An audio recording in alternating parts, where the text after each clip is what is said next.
Hello there, my friends. Here are 5 things that are in the latest episode of The Bad Batch, Season 1, Episode 2, Cut and Run, that you may have noticed and not known enough about, or might not have noticed at all, and that I looked up for you. And also at the end, I have a translation of some Arubesh that I'm very proud of.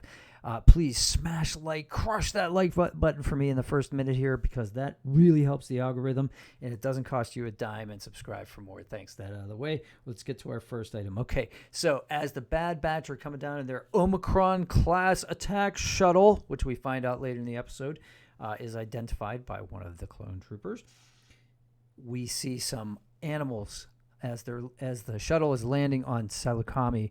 We see some animals run out of the way. So what are those animals? Well, the prey animals, the ones that there's more than one of, those are called Nuna, and the large four-eyed cat, for lack of lizard cat, I don't know how you would describe that thing. Predator is called a Nexu, and we see that, and of course we see that again later when, unfortunately, Omega throws her ball over the fence and goes to get it. Don't go into somebody else's yard, kids. When you throw the ball on the fence, get permission from your parents first, right? Well, she almost gets eaten by the Nexu, but fortunately she gets out of that situation. All right, the next thing that I've got, walking into town, when they're going into town to find out information about booking a shuttle to get off planet, they see a creature with kind of horns on its head, and it's next to an R2 unit.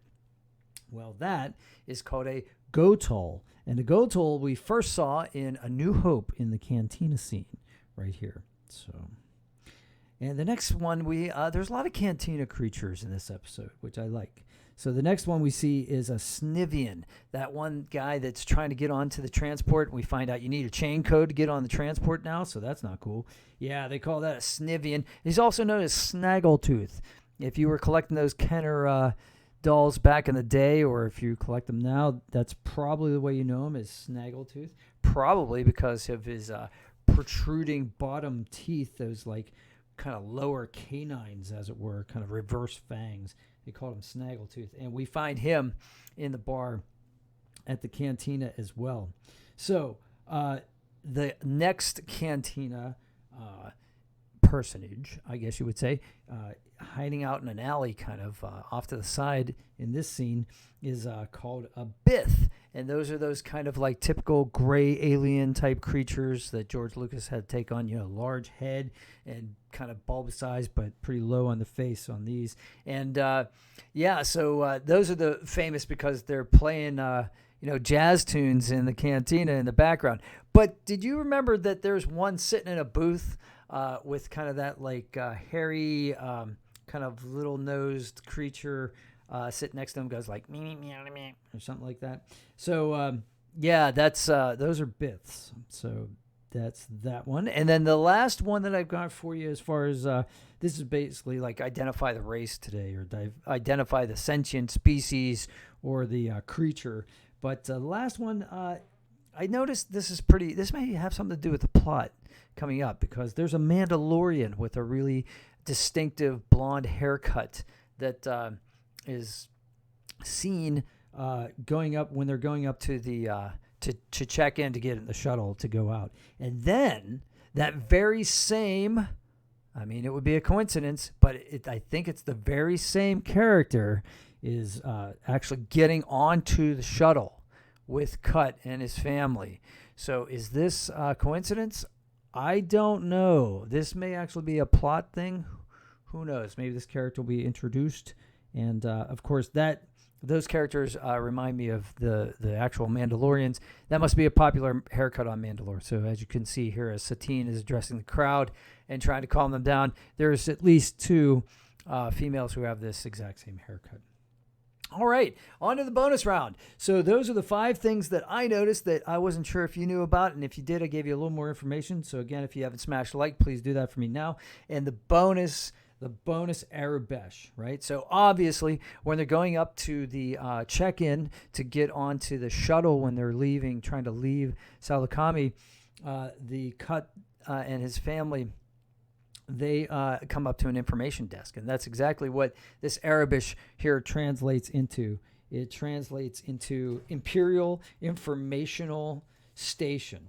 Now, why does it say informational and not information station? I guess that was too much of a poem. So so that was, they must have put the AL on there, even though that's kind of extraneous. So informational station. But, Imperial, they like those L's in their word. So anyway, the last thing I'm actually kind of proud of, and I hope I got this first. I never get any of these things first, but I haven't watched any other videos. I just came up with this on my own, and I'm one of these nerds that translates every Arubesh thing I can see.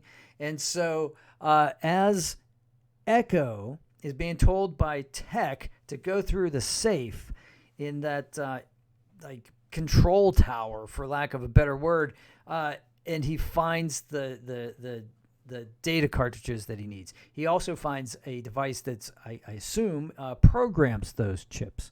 So if I froze the frame, and you have to freeze it at the exact same time, and the resolution on my TV is not the best, so I hope that, this is blurry, but I'm trying to figure this out.